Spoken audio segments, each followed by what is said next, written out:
Hi hello ನಮಸ್ಕಾರ. ಎಲ್ಲರೂ ಹೇಗಿದ್ದೀರಾ? ಚೆನ್ನಾಗಿದ್ದೀರಾ ಅಂದ್ಕೊಂಡಿನಿ.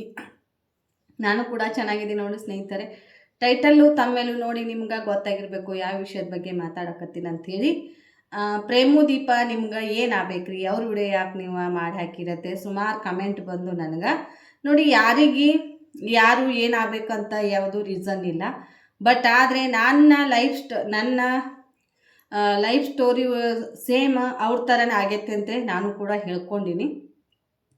ಯಾವ ಥರ ಅಂತ ನಿಮ್ಮ ಜೊತೆ ಇವತ್ತು ಶೇರ್ ಮಾಡ್ಕೋತೀನಿ. ಅವ್ರದ್ದು ಇನ್ನೂ ಕಡಿಮೆ ಇರ್ಬೋದು, ಬಟ್ ಆದರೆ ನಂದು ಇನ್ನೂ ಜಾಸ್ತಿನೇ ಆಗೈತಿ ಸ್ನೇಹಿತರೆ. ಯಾವ ಥರ ಅಂದ್ರೆ, ಇವಾಗ ಅವರು ಏನೋ ಒಂದು ಕಾರಣಕ್ಕೆ ದೂರ ಇರ್ಬೋದು, ಬಟ್ ಆದರೆ ನೀವು ಪ್ರೇಮು ದೀಪ ಹೇಳೋದು ಒಂದೇ ರೀಸನ್. ನಿಮ್ಮ ಫ್ಯಾನ್ಸು ಹೊರಗಡೆ ತುಂಬ ಜನ ಇದ್ದಾರೆ. 8 ಲಕ್ಷ 9 ಲಕ್ಷ ಜನ ಫ್ಯಾನ್ಸ್ ಇದ್ದಾರೆ, ಸಬ್ಸ್ಕ್ರೈಬರು ತುಂಬಾ ವೇಟ್ ಮಾಡಕತ್ತಾರ. ದಯವಿಟ್ಟು ಅವ್ರಿಗೇನಾದರೂ ಒಂದು ಶಾರ್ಟ್ ವಿಡಿಯೋನೋ ಅಥವಾ ಯಾವುದಾದ್ರೂ ಲೈವ್ ಬಂದು ಏನಾದರೂ ಸ್ವಲ್ಪನಾದರೂ ಏನಾಗಿತ್ತು ಏನಿಲ್ಲ ಅನ್ನೋದು ನಿಮ್ಗೆ ಹೇಳ್ಕೊಳಕ್ಕಾಗಲಿಲ್ಲ ಅಂದರೂ ಕೂಡ ನಮ್ಮ ವಿಡಿಯೋ ಇನ್ನು ಮುಂದೆ ಬರೋಂಗಿಲ್ಲ. ಸ್ವಲ್ಪ ಇಶ್ಯೂ ಆಗೈತಾದರೂ ಸ್ವಲ್ಪ ಹೇಳ್ಕೊಂಡ್ರಂದ್ರೆ ದಯವಿಟ್ಟು ಕೈ ಮುಗಿ ಕೇಳಾಕತ್ತೀನಿ. ಹೇಳ್ಕೋರಿ ಪ್ರೇಮು ದೀಪ ನೀವು. ಒಬ್ಬರಾದರೂ ನೋಡಿ, ಸಾಯಿ ಅಣ್ಣ ಕೂಡ ಅವ್ರ ಬಗ್ಗೆ ಏನೂ ಹೇಳಲಿಲ್ಲ. ಆದರೆ ಫ್ಯಾನ್ಸ್ಗಳಿಗೆ ತುಂಬಾ ಬೇಜಾರಾಗ್ತೈತಿ. ನಮ್ಮ ಯೂಟ್ಯೂಬ್ ಸಬ್ಸ್ಕ್ರೈಬರ್ ಅಂದ್ರೆ ನಮ್ಮ ಕುಟುಂಬ ಅಂದ್ಕೊಂಡು ನಮ್ಗೆ ನೀವು ಸಪೋರ್ಟ್ ಮಾಡ್ತೀರ. ನಿಮ್ಮ ಮುಂದೆ ನಾವು ಯಾವುದನ್ನು ಮುಚ್ಚಿಟ್ಕೋಬಾರ್ದು ಅನ್ನೋದು ನಮ್ಮ ಅಭಿಪ್ರಾಯ. ನೋಡಿ, ಯಾವುದೇ ಒಂದು ಕೆಟ್ಟದ್ದಾಗಲಿ ಒಂದು ಒಳ್ಳೇದಾಗಲಿ ಎಲ್ಲವನ್ನೂ ಶೇರ್ ಮಾಡಿ. ಲಾಗ್ ಅಂದರೆ ಎಲ್ಲವನ್ನೂ ಶೇರ್ ಮಾಡ್ಕೊಂಡಿರ್ತೀವಿ ನಾವು. ರೆಸಿಪಿ ಅಂದರೆ ರೆಸಿಪಿ ಮಾತ್ರ ಶೇರ್ ಮಾಡ್ಕೊಂಡಿರ್ತೀವಿ. ಈಗ ಡೈಲಿ ಲಾಗ್ ಅಂದ್ರೆ ನಮ್ಮ ಲೈಫ್ ಸ್ಟೈಲ್ ಒಳಗೆ ಏನು ದಿನಚರಿ ನಡೀತಿರ್ತೈತಿ ಅದನ್ನೇ ಎಲ್ಲನೂ ಬಿಚ್ಚಿ ಹೇಳ್ಕೊಂಡಿರ್ತೀವ.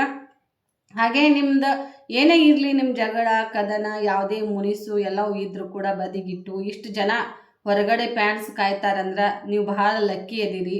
ಅದಕ್ಕೆ ದಯವಿಟ್ಟು ನಿಮ್ಮಂಥವ್ರು ನೋಡಿ ನಾವೆಲ್ಲ ವಿಡಿಯೋ ಮಾಡಾಕ್ತೀವಿ. ನೀವು ಚಿಕ್ಕ ಏಜ್ನವರಾಗಿ ಇಷ್ಟು ಜನಗಳನ್ನ ಮೆಚ್ಕೊಂಡಿರಿ. ನಾವು ಇಷ್ಟು ಏಜ್ ಆದರೂ ಕೂಡ ನಾವು ಏನಾದರೂ ಮಾಡಬೇಕು ಅಂದು ನಿಮ್ಮನ್ನು ನೋಡಿ ನಾವು ಕಲಿತು ಸಣ್ಣ ಯೂಟ್ಯೂಬರ್ ಎಲ್ಲ ಈಗೇನು ಬೆಳೆಯಕತ್ತೀವಲ್ಲ, ನಿಮ್ಮಂಥವ್ರ ನೋಡಿ ವಿಡಿಯೋನ ನೋಡಿ ನಾವು ಇಷ್ಟು ಚಿಕ್ಕ ಏಜಿಗೆ ಇಷ್ಟು ಜನಗಳನ್ನ ಸಂಪಾದನೆ ಮಾಡ್ಯಾರಲ್ಲ ಇವ್ರು ಅಂದ್ಕೊಂಡು ನಾವು ಕೂಡ ಏನೋ ಪ್ರಯತ್ನ ಮಾಡ್ತಾ ಇರ್ತೀವಿ. ಅದಕ್ಕೆ ಅವರಿಗೆ ಬೇಜಾರು ಮಾಡಕ್ಕೆ ಹೋಗ್ಬೇಡ್ರಿ. ನಮ್ದೇನೇ ಇರಲಿ, ನಮ್ಮ ಕಷ್ಟ ಏನೇ ಇರಲಿ, ಸ್ವಲ್ಪನಾದರೂ ಅವ್ರ ಮನಸ್ಸಿಗೆ ಈಗ ಆಗಿತ್ತೆಲ್ಲ ಅಂತ ಅಂದ್ಕೊಂಡು ಸುಮ್ಮನೆ ಇರ್ತಾರೆ. ಈಗ ಸಡನ್ಲಿ ನೀವು ಒಮ್ಮೆ ಸ್ಟಾಪ್ ಮಾಡಿದ್ರಂದ್ರೆ ವಿಡಿಯೋ ಏನು ಅನ್ಕೋತಾರೆ ಅನ್ನೋದು ಜನ ಬಹಳ ಇದು ಮಾಡ್ಕೋತಾರೋ ಸ್ನೇಹಿತರೆ, ಬೇಜಾರು ಮಾಡ್ಕೋತಾರೋ ಪ್ರೇಮು ದೀಪ ನಿಮ್ಮ ಬಗ್ಗೆ. ಬಟ್ ಆದರೆ ನಾನು ಏನಾದರೂ ಸಮೀಪ ಇದ್ದೆ ಅಂದ್ರೆ ನಿಮ್ಗೆ ಬುದ್ಧಿ ಹೇಳುವಂಗೆ ನಾನು ಸಿಸ್ಟರ್ ಅಂದ್ಕೊಂಡು ಹೇಳ್ತಿದ್ದೆ. ಬಟ್ ಆದರೆ ಸ್ವಲ್ಪ ದೂರ ಇದ್ದೀನಿ. ಅದಕ್ಕೆ ನೀವು ಲೈವ್ ಆದರೂ ಬಂದು ಸೋಷಿಯಲ್ ಮೀಡಿಯಾ ಎಲ್ಲದ್ರೊಳಗೆ ಅದಿರಿ. ಇನ್ಸ್ಟಾಗ್ರಾಮ, ಫೇಸ್ಬುಕ್, ಯೂಟ್ಯೂಬು, ಇವೇನು ಸೋಷಿಯಲ್ ಮೀಡಿಯಾ ಚಾನಲ್ಗಳು ಇದು ಅದಾವ ಎಲ್ಲ ಇದ್ರಾಗೂ ಅದಿರಿ. ಅದಕ್ಕೆ ಒಂದ್ರಾಗಾದರೂ ಹೋಗಿ ನಮ್ಮಿಂದ ಸಾರಿ, ನಮ್ಗೊಂದು ಸ್ವಲ್ಪ ದಿನ ವಿಡಿಯೋ ಮಾಡೋಕ್ಕಾಗಂಗಿಲ್ಲ ಅಂದ್ಕೊಂಡು ಅಷ್ಟಾದರೂ ಕೇಳ್ಕೊರಿ. ಅವರಿಗೆ ಅದನ್ನು ಏನೋ ಅವ್ರ ಮನ್ಯಾಗ ಅವ್ರಿಗೇನೋ ಆಗೈತಲ್ಲ ಅಂತ ಅಂದ್ಕೊಂಡು ಸುಮ್ಮನಿರ್ತಾರೆ. ನೋಡಿ, ಸಮೀಪದಿಂದ ನೋಡಿದವರು ನಿಮ್ದು ಎಲ್ಲ ಗೊತ್ತಿರ್ತೈತಿ. ದೂರಿನ ಸಬ್ಸ್ಕ್ರೈಬರಿಗೆ ಗೊತ್ತಿರಂಗಿಲ್ಲ. ಅದಕ್ಕೆ ಅವರಿಗೆ ಸ್ವಲ್ಪ ಮನಸ್ಸಿಗೆ ನೆಮ್ಮದಿ ಆಗುವಂಗೆ ಏನಾದರೂ ಹೇಳ್ಕೊಳ್ಳಿ. ಮತ್ತು ನಿಮ್ಮ ಕುಟುಂಬ ನಿಮ್ಮ ಮಗನ ಭಾಳನೇ ಮಿಸ್ ಮಾಡ್ಕೊಳಕತ್ತಾರ. ನಾವಂತರೂ ನೋಡಿ ಸಣ್ಣವ್ರು ಅದಿರ ತಂದ್ಕೊಂಡು ಇಷ್ಟು ಬೆಳೆದಿರಲ್ಲ, ನಾವು ಬೆಳಿಬೇಕಲ್ಲ ಅಂದ್ಕೊಂಡು ನಿಮ್ಮನ್ನು ನೋಡಿ ನಾವು ಕಲ್ತವ್ರು ಏನು ಮಾಡಬೇಕು, ನಮ್ಗೆ ಎಷ್ಟು ತಕ್ಕ ಮಟ್ಟಿಗೆ ನಾವು ನಿಮ್ಮ ಬಗ್ಗೆ ಹೇಳ್ಕೊಳಕ್ಕಾಗ್ತೈತಿ ಹೇಳಾಕತ್ತೀವಿ. ಅದನ್ನೇ ಜನ ಏನು ಮಾಡಾಕತ್ತಾರ, ಜನ ಏನನ್ನತ್ತಾರ, ಅವ್ರ ಬಗ್ಗೆ ನೀವ್ಯಾಕೆ ಕೆಟ್ಟ ಮಾತಾಡಕತ್ತೀರಿ. ನಾವೇನು ಕೆಟ್ಟ ಮಾತಾಡಕತ್ತಿಲ್ಲ. ಇಲ್ಲಿ ಕೆಟ್ಟದಂತರೂ ಯಾರ ಬಗ್ಗೆನೂ ಯಾರು ಮಾತಾಡೋಕ್ಕೆ ಸಾಧ್ಯ ಇಲ್ಲ. ಆದರೆ ದಯವಿಟ್ಟು ಸ್ವಲ್ಪನಾದರೂ ವಿಡಿಯೋ ಮಾಡಿ ಅವರಿಗೆ ಹೇಳ್ಕೊಳ್ಳಿ. ಇದರಿಂದ ತುಂಬಾ ನೀವು ಈ ಫ್ಯಾನ್ಸಿಂದನ ತುಂಬಾ ಸಂಪಾದನೆ ಮಾಡಿದ್ದೀರಾ, ಹೆಸರು ಗಳಿಸಿದ್ದೀರಾ, ಅದರಿಂದ ನೆಮ್ಮದಿ ಕೂಡ ಕಂಡ್ಕೊಂಡಿದ್ದೀರಾ. ಈಗ ಒಂದು ಸ್ವಲ್ಪ ದಿನ ನಿಮ್ಗೆ ಏನೋ ಪ್ರಾಬ್ಲಮ್ ಆಗಿರಬೇಕು. ಆದ್ರೆ ಆ ಪ್ರಾಬ್ಲಮ್ನ ಬದಿಗಿಟ್ಟು ಯಾವುದಾದ್ರೂ ಒಂದು ಶಾರ್ಟ್ ಮೂವಿನೋ ಯಾವುದಾದ್ರೂ ಒಂದು ಮಾಡಿ ಹಾಕ್ರಿ. ಮತ್ತು ನಮ್ಮ ಜೀವನದಲ್ಲಿ ಈ ಥರ ಆಗೈತಿ, ಈ ಥರ ಹೆಲ್ತ್ ಪ್ರಾಬ್ಲಮ್ ಆಗೈತೆ ಅದನ್ನು ಕೂಡ ಹೇಳ್ಕೊಬೇಕು. ಅದಕ್ಕೆ ದಯವಿಟ್ಟು ವಿಡಿಯೋ ಮುಖಾಂತರ ಹೇಳೋದಂದ್ರೆ ಪ್ರೇಮು ಅಣ್ಣಾರ ಸಬ್ಸ್ಕ್ರೈಬರ್ ಎಷ್ಟು ಜನ ಇದ್ದೀರಾ ಅನ್ನೋದು ಈ ವಿಡಿಯೋ ಮುಖಾಂತರ ನೋಡಿ. ದಯವಿಟ್ಟು ನಾನು ಕೇಳ್ಕೊಳಕತ್ತಿದ್ದು ಅದನ್ನು ನೀವು ಕೂಡ ನನ್ನ ವಿಡಿಯೋದಾಗ ಕಮೆಂಟ್ ಹಾಕ್ರಿ ಅವ್ರ ಬಗ್ಗೆ. ಅವರು ವಿಡಿಯೋ ಮಾಡಬೇಕು ಮಾಡಬಾರ್ದು ಅನ್ನೋದು ಪ್ಲೀಸ್ ಎಲ್ಲರೂ ಕಮೆಂಟ್ ಹಾಕ್ರಿ. ಆದರೆ ಬ್ಯಾಡ್ ಕಮೆಂಟ್ ಅಂತ ಹಾಕೋಕೆ ಹೋಗಬೇಡ್ರಿ. ಯಾರ ಬಗ್ಗೆನೂ ಯಾರಿಗೆ ಅರ್ಥ ಗೊತ್ತಿಲ್ದನ ಯಾರೂ ಮಾತಾಡೋಕೆ ಬರಂಗಿಲ್ಲ. ನಾವು ಮಾತಾಡಕತ್ತೀವಂದ್ರೆ ಅವ್ರ ಬಗ್ಗೆ ಏನು ಕೆಟ್ಟದಂತೂ ಏನೂ ಹೇಳಕತ್ತಿಲ್ಲ. ನಿಮ್ಗೆ ಏನಾಗಿತ್ತು ಏನಿಲ್ಲ ಅನ್ನೋದು ನೋಡಿ. ನಾವು ಸಬ್ಸ್ಕ್ರೈಬರ್ ಅಂದ್ರೆ ಒಂದು ಕುಟುಂಬದಕ್ಕಿಂತಲೂ ಹೆಚ್ಚು ರೀ. ನಾವು ಈಗೆಲ್ಲನೂ ಹೇಳ್ಕೊತೀವಂದ್ರೆ ಒಂದು ಕುಟುಂಬಕ್ಕಿಂತ ಹೆಚ್ಚು ನಿಮ್ಮನ್ನು ನಂಬಿರ್ತೀವಿ. ನೀವೇನಾದರೂ ಬ್ಯಾಡ್ ಕಮೆಂಟ್ ಹಾಕಿದ್ರಂದ್ರೆ ಈ ಮನೆಯವ್ರ ಈಗ ಸಂಬಂಧಿಕರೊಳಗೆ ಮನೆಯವ್ರು ಎಷ್ಟು ಕೆಟ್ಟದಾಗಿ ಮಾತಾಡ್ತಿರ್ತಾರೆ ನೋಡ್ರಿ, ಅವ್ರಿಗಿಂತ ನೀವು ಎಲ್ಲ ಗೊತ್ತಿದ್ದವರು ಮಾತಾಡ್ದಂಗೆ ಬ್ಯಾಡ್ ಕಮೆಂಟ್ ಹಾಕೋದ್ರಿಂದ ಬರೀ ನನ್ನ ಟಾಪಿಕ್ ಹೇಳ್ಕೊತೀನಿ. ಏನಾಗಿತ್ತು ಏನಿಲ್ಲ ಅನ್ನೋದು ದಯವಿಟ್ಟು ನಿಮ್ಗೆ ಜಾಸ್ತಿ ಟೈಮ್ ಇದು ಮಾಡೋಕ್ಕೆ ಬಿಡೋಂಗಿಲ್ಲ ನೋಡಿ. ಎಷ್ಟನೇ ಇಸ್ವಿ ಅಂದರೆ ನಮ್ಮ ಮದುವೆ ಆಗಿರೋದು 2007ನೇ ಇಸ್ವಿ ಒಳಗೆ ಮದುವೆ ಆಯಿತು ಸ್ನೇಹಿತರೆ. ನನ್ನ ಮದುವೆ ಆಗಿ 2007ನೇ ಇಸ್ವಿಯಾಗ ಮದುವೆ ಆದ್ರೆ ಇನ್ನು ಬರೋ ಡಿಸೆಂಬರ್ಗೆ 19 ವರ್ಷ ಕಂಪ್ಲೀಟ್ ಆಗಿ 20ನೇ ವರ್ಷಕ್ಕೆ ರನ್ನಿಂಗ್ ಆಗ್ತೈತಿ. ಈ 20 ವರ್ಷ ಜರ್ನಿ ಒಳಗೆ ಎಷ್ಟೆಲ್ಲ ನೋವುಗಳು ಕಷ್ಟಗಳು ದಿನಗಳ ಜಾಸ್ತಿ ಅದಾವ ರೀ. ಖುಷಿ ದಿನ ಅಂತೂ ಕಡಿಮೆ ರೀ. ನನ್ನ ಜೀವನದಾಗಂತೂ ಖುಷಿ ದಿನ ಕಡಿಮೆನೇ ಐತಿ. ಜಾಸ್ತಿ ಕಷ್ಟನ ಅನುಭವಿಸಿ ಬಂದಿಂತ ಅನ್ಬೋದು. ಯಾಕಂದರೆ ಇಷ್ಟು ಸಣ್ಣ ಏಜಿಗೆ ನಾನು ಈ ಥರ ಆಗ್ಲಕ್ಕೆ ಕಾರಣನ ಚಿಂತೆ ನೋವು ಮನುಷ್ಯಾಗ ಮತ್ತೊಬ್ಬರ ಹೀಯಾಳಿಸಿ ಮಾತಾಡೋದು ಅದನ್ನೇ ಮನಸ್ಸಿಗೆ ತೊಗೊಂಡು ಈ ಥರ ಏಜ್ದೊಳಗೆ ನನ್ನ ಮದುವೆ ಆಗಿರೋದು ಬರೀ 15 ವರ್ಷಕ್ಕಾಗೈತಿ. 15 ವರ್ಷದ ಒಬ್ಬ ಮಗಳಿಗೆ ಇವಾಗ ಏನೂ ಗೊತ್ತಾಗಂಗಿಲ್ಲ. ನನ್ನ ಮಗ ಈಗ 17 ವರ್ಷ ಸ್ಟಾರ್ಟ್ ಆಯ್ತು ಅಂದರೆ ಇನ್ನೂ ಒಂದು 8-9 ವರ್ಷದ ಮಕ್ಳುಗತ್ಲೆ ಆಡ್ತಾರೆ ಒಂದೊಂದು ಟೈಮ್ದಾಗ. ಒಂದೊಂದು ಸಲ ಏನೋ ಪರವಾಗಿಲ್ಲ. ಆದರೆ ಈಗಿನ ಮಕ್ಳು ಹಂಗಿರ್ತಾವೆ. ನಾವು ಅವಾಗ 15 ವರ್ಷ ರನ್ನಿಂಗ್ ಚಾಲು ಆಗಿತ್ತು. 14 ವರ್ಷ ಮುಗಿದು 15 ವರ್ಷಕ್ಕೆ ಮದುವೆ ಆಯಿತು ನಂದು. ಮದುವೆ ಆದರೆ ಇಷ್ಟ ಕಷ್ಟ ಅನುಭವಿಸಿದೆ ಸ್ನೇಹಿತರೆ. ಇಲ್ಲಿ ಬಂದು ನಾವಿರೋದು ಅಲ್ಲಿ ಪ್ಯಾಟಿ ಊರಾಗದೀವು. ಸಂಬಂಧಿಕರು ತಂದಲ್ಲೇನ ಮದುವೆ ಮಾಡಿಕೊಟ್ರು. ಮದುವೆ ಮಾಡ್ಕೊಳ್ಳೋ ಮಟ್ಟ ಅವ್ರದ್ದು ಖುಷಿಲೇ ಮದುವೆ ಮಾಡ್ಕೋತಾರ. ಬಂದಿಂದ ಗೊತ್ತಿರ್ತೈತೆ ರೀ ಇಲ್ಲೇನು ಕಷ್ಟ ಐತೆ ಅನ್ನೋದು. ಸಂಬಂಧಿಕರು ತಂದಲ್ಲಿ ನಿಮಗೇನು ಕೊಡೋಕೆ ಬ್ಯಾಡ ಅನ್ನಂಗಿಲ್ಲ. ಹೆಣ್ಮಕ್ಳನ್ನ ತಂದೆ ತಾಯಿ ಹೇಳೋದಂದ್ರೆ ಹೆಣ್ಮಕ್ಳನ್ನ ಕೊಡೋಕೇನು ಬ್ಯಾಡ ಅನ್ನಂಗಿಲ್ಲ. ಹಿಂದೆ ಮುಂದೆ ವಿಚಾರ ಮಾಡಿ ನಮ್ಮ ಮಗಳು ಆ ಮನ್ಯಾಗ ಇರೋಕೆ ಯೋಗ್ಯತೆ ಅದಾಳೋ ಏನಿಲ್ಲ, ಆ ಮನೆಗೆ ಹೊಂದ್ಕೋತಾಳೇನಿಲ್ಲ ಅಂದ್ಕೊಂಡು ವಿಚಾರ ಮಾಡಿ ಮಕ್ಕಳನ್ನ ಮದುವೆ ಮಾಡಿ ಕೊಡಬೇಕಾಗ್ತೈತಿ ಸ್ನೇಹಿತರೆ. ಅದಕ್ಕೆ ಕೊಟ್ಟರು ಸ್ನೇಹಿತರೆ. ನನ್ನನ್ನು ಕೊಟ್ಟರು ಹೋದರು. ಮದುವೆ ದಿನಾನ ವಿಷಯ ನಡೆದಿತ್ತು. ಅಲ್ಲಿಗೆ ಸ್ಟಾಪ್ ಆಗಿದೆ. ಇನ್ನೂ ಒಳ್ಳೇದಿತ್ತೇನೋ ಅಂತ ಅನ್ಕೋತೀನಿ. ಬಟ್ ಆದರೆ ಹಾಗೆ ಮುಂದೆ ಜೀವನ ಮದುವೆ ಆಗಿ ಬರೀ ಒಂದು ತಿಂಗಳ ಕೂಡ ನಾನು ಇಲ್ಲ ರೀ ಇಲ್ಲಿ. ಅವಾಗೇ ಜಗಳ ಸ್ಟಾರ್ಟ್ ಆಯಿತು. ನಮ್ಮ ಮನ್ಯಾಗ ಜಗಳ ಸ್ಟಾರ್ಟ್ ಆಗಿ ನಾನು ಹೊತ್ತಟ್ಟೆ ನಮ್ಮ ಮನೆಯವ್ರು ಹೊತ್ತಟ್ಟೆ. ಸಣ್ಣ ಏಜಿದೆ ಅವಾಗ ಏನು ಗೊತ್ತಾಗ್ತೈತೆ ರೀ. ಜಗಳ ಅಂದರೆ ಸಿಕ್ಕಾಪಟ್ಟೆ ಭಯ ಆದಂಗೆ ಆಗ್ಬಿಡ್ತಿತ್ತು ನನಗೆ. ಅಲ್ಲಿ ಇರೋಕ್ಕೆ ಮನಸ್ಸಾಗಂಗಿಲ್ಲ ಅಂತ ಅಂದ್ಕೊಂಡು ಹೋಗಿಬಿಟ್ಟಿದ್ದೆ. ತವ್ರ ಮನೆಗೆ ಕರ್ಕೊಂಡು ಹೋದರು. ಇಲ್ಲಿ ಒಂದು 8 ದಿನ ಇದ್ದರೆ ನಾನು ಅಲ್ಲಿ 1 ತಿಂಗಳ ಇರ್ತಿದ್ದೆ ತವ್ರ ಮನ್ಯಾಗ. 2 ವರ್ಷ ಕಂಪ್ಲೀಟ್ ಆಯಿತು ಸ್ನೇಹಿತರೆ. 2 ವರ್ಷ ಹೋಯಿತು. ಒಂದು 15 ದಿನ ಇಲ್ಲೇ 15 ದಿನ ಅಲ್ಲಿ ಹಂಗೆ ಮಾಡ್ಕೋತ 2 ವರ್ಷ ಹೋಯಿತು. 2 ವರ್ಷ ಆದ ಬಳಿಕ ನನ್ನ ಮಗನ ಹೋಟ್ಲೆ ಅದೇ ನನಗೆ ಗೊತ್ತಾಗಿದ್ದಿಲ್ಲ ಸ್ನೇಹಿತರೆ. ನಾನು ಗರ್ಭಿಣಿ ಅದೀನಿ ಅನ್ನೋದು ಏನೂ ಗೊತ್ತಿಲ್ಲ. ಸಿಕ್ಕಾಪಟ್ಟೆ ಹೆಲ್ತ್ ಪ್ರಾಬ್ಲಮ್ ಆಗಿತ್ತು. ಆರಾಮ ತಪ್ಪಿತ್ತು. ತಪ್ಪನ ದೀಪಾವಳಿ ಹಬ್ಬಕ್ಕೆ ನಮ್ಮ ತಾಯಿ ಕರ್ಕೊಂಡು ಹೋಗಕ್ಕೆ ಬಂದರು. ಇವ್ರು ಏನನ್ನ ಹತ್ರ ಮೊದಲೇ ಗೊತ್ತಿರ್ತಾರಲ್ಲ, ಹೋದ್ರೆ ಆ ಕಡೆ ಇಟ್ಕೋತಾರೆ. ಇವ್ರು ಮೊದಲೇ ಇಲ್ಲೆಲ್ಲ ಭಾಳ ಅದೇನು ಹೇಳ್ಕೊಳಕ್ಕೆ ಬರಂಗಿಲ್ಲ. ಆ ಥರ ಆಗಿತ್ತು ಸ್ನೇಹಿತರೆ. ಆವಾಗ ಕರ್ಕೊಂಡು ಹೋಗೋ ಮುಂದೆ ನಮ್ಮ ತಾಯಿಗೆ ಅದನ್ನು ಹೇಳ್ಕೊಂಡ್ರು. ನೀವು ತುಂಬಾ ಆಡ್ಕೋತೀರ. ಸಾವಿತ್ರಿ ಸಿಸ್ಟರ್ ಮುಂದೆ ಹೇಳಿನ್ರಿ ಅದನ್ನು. ಯಾಕಂದರೆ ನನ್ನ ನಂಬಿಕಸ್ತ್ರ ಮುಂದೆ ಮಾತ್ರ ಹೇಳ್ಕೊಳಕ್ಕೆ ಸಾಧ್ಯ ರೀ. ನನ್ನ ಹೆತ್ತವ್ರ ಮುಂದೆ ನನ್ನನ್ನು ಯಾರು ಜಾಸ್ತಿ ನಂಬಿರ್ತಾರೆ ಅವ್ರ ಮುಂದೆ ಮಾತ್ರ ಹೇಳ್ಕೊತೀನಿ. ಬಟ್ ಆದರೆ ಇದು ಸೋಷಿಯಲ್ ಮೀಡಿಯಾ ಐತಿ. ಅಂಥವೆಲ್ಲ ಹೇಳ್ಕೊಂಡಿವಂದ್ರೆ ಈಗ ಪ್ರೇಮು ದೀಪನ ಬಗ್ಗೆನ ನಾವು ಬರೀ ಇಷ್ಟು ಮಾತಾಡಿದಕ್ಕೆ ಎಷ್ಟು ನಮ್ಮನ್ನ ಏನು ಗೊತ್ತೈತ್ರಿ ಅಂತ ಕೆಟ್ಟದಾಗಿ ನೀವು ಕೇಳ್ಕೊಳಕತ್ತೀರಿ. ಅದಕ್ಕೆ ನಂದಾದ ಆ ಪರಿಸ್ಥಿತಿ ಆಗಿದ್ದು ನಿಮ್ಮ ಮುಂದೆ ಏನಾದರೂ ಹೇಳ್ಕೊಂಡು ಇದನ್ನು ನಂಬಕ್ಕೆ ನೀವು ಅಂತರ ಸಾಧ್ಯ ಇಲ್ಲ. ಬಟ್ ಆದರೆ ಸಾವಿತ್ರಿ ಸಿಸ್ಟರ್ ಮುಂದೆ ಮೊನ್ನೆ ಬಟ್ಟೆ ತರಕ್ಕೆ ಹೋದಾಗ ಹೇಳ್ಕೊಂಡು ಸಿಕ್ಕಾಪಟ್ಟೆ ದುಃಖ ಪಟ್ಕೊಂಡೆ. ಹೀಗಾಯಿತು ಸಾವಿತ್ರಿ ಸಿಸ್ಟರ್ ನನ್ನ ಜೀವನದಾಗ. ಇನ್ಕ ಬಂದು ಆ ಟೈಮ್ದಾಗ ಏನಾದರೂ ನಾನು ಮುಂದಿಟ್ಟು ಕಾಲ ಅವಾಗ ಹಿಂದೆ ತಗೊಲಿಲ್ಲ ಅಂದ್ರೆ ಇಷ್ಟು ನಿನ್ಕೊಟ್ಟಿಗೆ ನನ್ನ ಕರಿಕಿ ನಾಟಿ ಏನೋ ಆಗಿರ್ತಿದ್ದೆ ಅದೆಲ್ಲ ಹೇಳ್ಕೊಂಡೆ ನಾನು ಮಾಡಬಾರ್ದಿತ್ತು ರೀ ಸಿಸ್ಟರ್. ಅವಾಗ ಆ ಟೈಮ್ದಾಗ ಅದೆಲ್ಲ ಆ ಥರ ಆಗಬಾರ್ದಿತ್ತು ನಿಮ್ಗೆ ಅಂತಂದರೆ. ನೋಡಿ, ಯಾರಿಗೆ ಕಷ್ಟ ಅನ್ಭವಿಸ್ದವ್ರಿಗೆ ಆ ಕಷ್ಟ ಗೊತ್ತಿರ್ತೈತಿ ಸ್ನೇಹಿತರೆ. ಕಷ್ಟ ಅನ್ಭವಿಸ್ಲಾರ್ದವ್ರಿಗೆ ಏನೂ ಗೊತ್ತಾಗಂಗಿಲ್ಲ. ಮೇಲ್ಗಡೆ ಎಷ್ಟು ಚಂದ ಇರ್ತಾರೆ, ಎಷ್ಟು ಸೂಪರ್ ಕಾಣ್ತಿರ್ತಾರೆ, ಎಷ್ಟು ಒಡವೆ ಹಾಕ್ಕೊಂಡಿರ್ತಾರೆ, ಎಷ್ಟು ಬಟ್ಟೆ ಚೆನ್ನಾಗಿ ಕಾಣ್ತಿರ್ತೈತಿ. ಆದರೆ ಆತ್ಮದಲ್ಲಿ ಗೊತ್ತಿರ್ತೈತಿ ರೀ ಅವ್ರ ಹಿಂದೆ ಎಷ್ಟು ಕಷ್ಟ ಇತ್ತು, ಎಷ್ಟು ಕಷ್ಟ ಇಲ್ಲ, ಎಷ್ಟು ಕಷ್ಟ ಅನುಭವಿಸಿ ಬಂದಾರ ಈ ಮಟ್ಟಿಗೆ ಬರಬೇಕಾದ್ರೆ ಅನ್ನೋದು ನಮಗೆ ಗೊತ್ತ್ರಿ. ಅದು ಆಯಿತು ಸ್ನೇಹಿತರೆ, ಕರ್ಕೊಂಡು ಹೋದವರು 1.5 ವರ್ಷ. ನನ್ನ ಮಗ 1.5 ತಿಂಗಳ ಅಥವಾ 2 ತಿಂಗಳ ಆಗಿರ್ಬೋದು, ನನಗೆ ಗೊತ್ತೇ ಇಲ್ಲ ರೀ. ಫಸ್ಟ್ನೇದ ನಾನು ಸಣ್ಣ ಏಜ್ 17ನೇ ವರ್ಷ 17ನೇ ವರ್ಷಕ್ಕೆ 16 ವರ್ಷ ರನ್ನಿಂಗ್ ಚಾಲು ಆಗಿತ್ತು ರೀ. 17 ವರ್ಷ ಅಷ್ಟೇ ರೀ. 2007 ಮದುವೆ ಆಗೈತಿ. 2010ನೇ ಇಸ್ವಿಗೆ ನನ್ನ ಮಗ ಹುಟ್ಟಿದಾನ್ರಿ. 2 ವರ್ಷ ಗ್ಯಾಪ್ ರೀ ಅಷ್ಟೇ.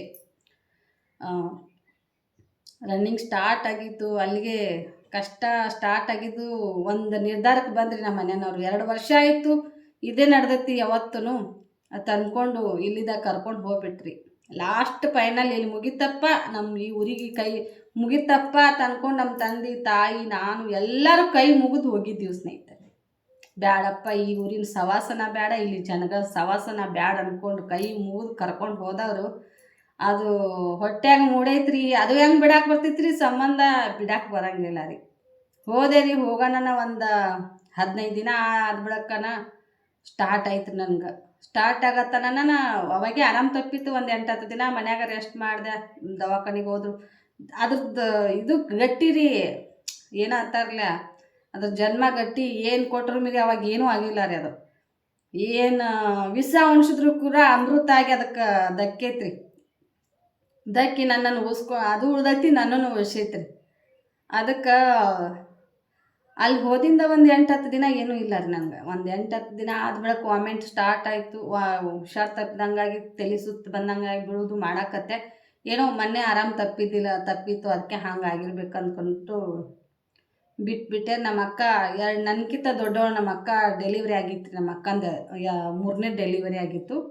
ಅಕ್ಕ ನನಗೆ ಹಿಂಗೆ ಆಗಾಕತ್ತೈತೆ ಅಂತಂದೆ. ನಿನ್ಗೆ ಡೇಟ್ ಆಗಿ ಎಷ್ಟು ದಿನ ಆಯಿತು? ಅಕ್ಕ ನನಗೆ ಆಗೇ ಇಲ್ಲ ಅಲ್ಲಿಂದ ಹೋದಿಂದಂದೆ ನಾನು. ಇಲ್ಲಿದು ಹೋದಂದನ ನಾನು ದಸರಾ ಮುಗಿಸ್ಕೊಂಡು, ದಸರಾ ಅಲ್ಲ ರೀ, ಇದು ಪಂಚಮಿ ಮುಗಿಸ್ಕೊಂಡು ಮುಂದೆ ಗಣಚೌತಿ ಸುತ್ತ ಹೋಗಿದ್ದೆ ರೀ. ಪಂಚಮಿ ಮುಗಿಯಾನ ಕರ್ಕೊಂಡು ಹೋಗಿದ್ರು. ಅಕ್ಕ ನನಗೆ ಆಗೇ ಇಲ್ಲ, ನಾ ಇಲ್ಲಿ ಮನೆಯಾಗ ಇದ್ದಾಗನ ತಲೆ ಮೇಲೆ ನೀರು ಹಾಕ್ಕೊಳ್ಳೋಕ್ಕೆ ವಾಪಸ್ ಹಾಕ್ಕೊಂಡಿಲ್ಲ ಅಂದೆ. ಹಾಕ್ಕೊಂಡೇ ಇಲ್ಲ ನಾನು. ನಮ್ಮ ಅಕ್ಕ ಮತ್ತು ಮೂರು ಮಕ್ಕಳು ಹಡ್ದಾರೆ. ಆಕೆಗೆಲ್ಲ ಗೊತ್ತಿರಲಿಲ್ಲ. ನಾನು ಅದು ಇದು ತೊಗೊಂಡು ಬರ್ತಾರಲ್ಲ, ಚೆಕ್ ಮಾಡಿದ್ರಿ ಮೆಡಿಕಲ್ದಂದು. ಚೆಕ್ ಮಾಡೋದು ತೊಗೊಂಬರ್ಸ್ಯಾರ ನಮ್ಮ ತಂಗಿ ಕಡೆ, ನಮ್ಮ ತಮ್ಮನ ಕಡೆ. ನಾನು ತರಿಸಿ ಮೆಡಿಕಲ್ದಂದು ತರಿಸಿ ಅದ್ರ ಮ್ಯಾಗ ರೆಸ್ಟಿಗೆ ಇದು ಮಾಡ್ಕೊಂಡು ಬರವತ್ತಂದು. ಅದು ಪ್ರೆಗ್ನೆಂಟಿ ರಿಸಲ್ಟ್ ಬತ್ರಿ ಬರೋಣ. ಅವಾಗ ನಮ್ಮ ಅವ್ವಾಗ ಶಾಕ್ ಆದಂಗೆ ಆಯಿತು. ಏನಪ್ಪ ಇದು, ನಾವು ಬ್ಯಾಡತ್ತೆ ಬಿಟ್ಟು ಬಂದಿದ್ದೀವಿ, ಇದ್ರ ಸವಾಸ ಬೇಡ, ಇನ್ನು ಕೈ ಮುಗಿದು ಬಂದಿದ್ದೀವಿ, ಇದು ಹೆಂಗೆ ಮಾಡೋದಪ್ಪ ಅಂತ ಅನ್ನಕತ್ರಿ. ಅನ್ನತನ ಇವರು ಅಲ್ಲಿಗೆ ಬಿಡಲಿಲ್ಲ ರೀ. ಏನೋ ಜಗಳ ಆಗೈತಲ್ಲ, ಕರ್ಕೊಂಡು ಹೋಗ್ಯಾರ ಅವ್ರು. ನಮ್ಮ ಅಪ್ಪ ನಮ್ಮ ಮನಸ್ಸಿನಾಗ ಅಂದ್ಕೊಂಡು ಕರ್ಕೊಂಡು ಹೋಗಿದ್ರಿ. ಇವರು ಮತ್ತೆ ಆರಾಮಾಗಣ ಕಳಿಸ್ತೀವತ್ತೆ ನಮ್ಮ ತಂದೆ ತಾಯಿ ಕರ್ಕೊಂಡು ಹೋದವ್ರಿ. ಮತ್ತು ಇವ್ರು ಬಿಡಲಿಲ್ಲ ರೀ. ವಾಪಸ್ ಮಂದಿನ ಹೆಂಗೆ ಬಂದಿದ್ದು ಗೊತ್ತೈತೇನ್ರಿ ಜನ. ಒಮ್ಮೆ ಡಿವೋರ್ಸ್ಗೆ ಬಂದುಬಿಟ್ಟಾರಿ. ಡಿವೋರ್ಸನ ಬೇಡ, ನಿಮ್ಮ ಮಗಳು ಬೇಡ, ನಮ್ಮ ಮಗನಿಗೆ ಬ್ಯಾರೇದು ಮಾಡ್ತೀವತ್ತು ಅಂದ್ಕೊಂಡು ಡಿವೋರ್ಸ್ಗೆ ಬಂದುಬಿಟ್ಟಿದ್ರಿ ಗಾಡಿ ಮಾಡಿಕೊಂಡು. ಆವಾಗ ನಮ್ಮ ಊರಾಗಿನವ್ರು ಹಿರಿಯರು, ಅಲ್ಲಿ ಊರನವ್ರು ಹಿರಿಯರು ಎಲ್ಲರೂ ಬಂದು ಪಂಚಾಯತಿ ಮಾಡಕತ್ತನ. ನಮ್ಮ ತಂದೆ ತಂಗಿ ಮಗನಿಗೆ ಕೊಟ್ಟ. ನಮ್ಮ ತಂದೆ ಏನೈತೆ ನೋಡ್ರಿ, ತನ್ನ ತಂಗಿ ಮಗನಿಗೆ ನನ್ನನ್ನು ಕೊಟ್ಟಾರೆ. ಅಣ್ಣ ತಂಗಿ ತಾವು ಹೊಂದಾಣಿಕೆ ಹಾಕ್ಕೊಂಡು ತಮ್ಮ ಸಂಬಂಧ ಉಳಿಸ್ಕೋಬೇಕಂತ ನನ್ನನ್ನು ಇಲ್ಲಿ ದಾರಿ ಇರೋದು. ನನಗೆ ಇಷ್ಟೆಲ್ಲ ಕಷ್ಟ ಆವಾಗ ಅನುಭವಿಸಿದೆ ಅಂದರು ಸ್ನೇಹಿತರೆ. ನಮ್ಮ ಅಪ್ಪ ಏನಂದ, ಆರಾಮ ತಪ್ಪಿತ್ತು, ಆರಾಮ ಆಗ್ಯಾಳ ಆಕಿಗೆ. ಇವಾಗ ನಮ್ಮ ತಾಯಿ ಏನಂದರು, ಆಕಿಗೀಗ 2.5 ತಿಂಗಳು ಆಗಕ್ಕೆ ಬಂದೈತಿ, ಹೊಟ್ಲೇದಾಳ, 2.5 ತಿಂಗಳ ಸಮೀಪ ಆಗೈತೆ, ಆಕೆ ಡೇಟ್ ಮರ್ತಾಳು ಅಂತಂದ್ರೆ. ನಮ್ಮ ಅತ್ತೆ ಏನು ಮಾಡ್ಬೇಕ್ರಿ, ಅವಳು ಒಂದು ಹೆಣ್ಣಾಗಿ ಆ ಮಾತು ಕೇಳಿದ್ರೆ ಯಾರಿಗಾದ್ರೂ ರೋಷ ಬರ್ತೈತೆ ಸ್ನೇಹಿತರೆ. ನಮ್ಮ ಅತ್ತೆ ಏನಂದರು, ನಮ್ಮ ಅತ್ತೆ ಇನ್ನೊಬ್ರು ಹೆಣ್ಮಕ್ಳು ಅವ್ರು ಎತ್ತನೆತ್ತಿ ಏನಂದ್ರಿ, ಯಾವಣಿಗೆ ಬಸ್ರಾಗ್ಯಾಳೇನೋ ನಿನ್ನ ಮಗಳು, ಯಾವನ ಹತ್ರ ಹೋಗಿ ಮಲ್ಕೊಂಡು ಬಂದಾಳೇನೋ, ನಮ್ದಲ್ಲ ಅದು ಅಂದ್ರಿ. ನಮ್ದಲ್ಲ ಅಂದರು ನನ್ನ ಏನು ಮಾಡ್ಬೇಕು. ನಮ್ಮ ತಂದೆ ತಾಯಿ ರೀ, ನಮ್ಮ ಅಣ್ಣ ಇದ್ದಿದ್ದಿಲ್ಲ. ನಮ್ಮ ಅಣ್ಣ ಇವಾಗ ಹೆಂಗೆ ಹೊರದೇಸ್ಗೆ ಹೋಗ್ಯ ನೋಡಿ, ಅವಾಗ ಹೋಗಿದ್ದ. ನಮ್ಮ ತಂಗಿ ನಮ್ಮ ತಮ್ಮ ಸಣ್ಣವ್ರಿ ಅವರು. ನಮ್ಮ ಅಕ್ಕ ಹೋಗ್ಬೇಕು ಮನ್ಯಾಗ ಡೆಲಿವರಿ ಆದಕ್ಕಿ. 5 ಜನ ಹೆಣ್ಮಕ್ಳು ರೀ. ಎಲ್ಲರೂ ಒಬ್ಬೊಬ್ರು ಬಂದು ಈ ಥರ ತಂದೆ ತಾಯಿಗೆ ಅಂದ್ರೆ ನಮ್ಮ ತಂದೆ ತಾಯಿ ಏನು ಮಾಡಬೇಕು ಕೂಡಿದ ಜನಗಳೊಳಗೆ ಅಂದರು. ಸ್ನೇಹಿತರೆ, ಅಣ್ಣನ ಆ ದಿನ ನೆನೆಸ್ಕೊಂಡ್ರೆ ಇನ್ನೂ ಕಣ್ಣೀರು ಬರ್ತಾವ್ರಿ. ಹಂಗೆ ಆಡಬಾರ್ದು ಅಂದ್ಕೊಂಡಿನಿ. ಯಾಕಂದ್ರೆ ಹೆಣ್ಮಕ್ಳಿಗೆ ಈ ಥರ ಎಲ್ಲ ಬಂದು ಹೋಗಿರ್ತಾರೆ.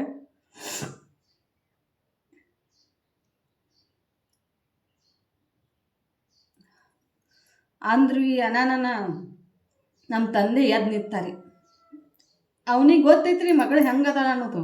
ಮಕ್ಕಳಿಗೆ ತಂದೆ ತಾಯಿಗೆ ಹೆಣ್ಮಕ್ಳು ತಮ್ಮ ಹೆಣ್ಮಕ್ಳ ಬಗ್ಗೆ ಕೆಟ್ಟದಾಗಿ ಯಾರು ಮಾತಾಡ್ತಾರೆ ಮೀರಿ ಎಷ್ಟೇ ಹೆಣ್ಮಕ್ಳು ಇರಲಿ ಅವ್ರು ಅವರಿಗೆ ಇದು ಅನ್ಸಂಗಿಲ್ಲ ರೀ. ಹೆಣ್ಮಕ್ಳ ಬಗ್ಗೆ ಯಾರಾದರೂ ಕೆಟ್ಟದಾಗಿ ಮಾತಾಡ್ರಿ ಎಲ್ಲಿಲ್ಲದ್ರ ವರ್ಷ ಉಕ್ಕಿ ಬರ್ತೈತ್ರಿ. ಬಂದು ನಮ್ಮ ತಂದೆ ಅಷ್ಟು ಜನಗಳೊಳಗೆ ಎದ್ದು ನಿಂತಾರೆ. ತಂದೆ ಅನ್ನೋದಕ್ಕಿತ್ತಲ್ಲ ನನಗೆ ದೇವ್ರು ಅನ್ಕೋತೀನಿ ರೀ. ಆ ಟೈಮ್ದಾಗ ಅವ್ರನ್ನ ನಮ್ಮಪ್ಪ ಅಂದಾರಿ.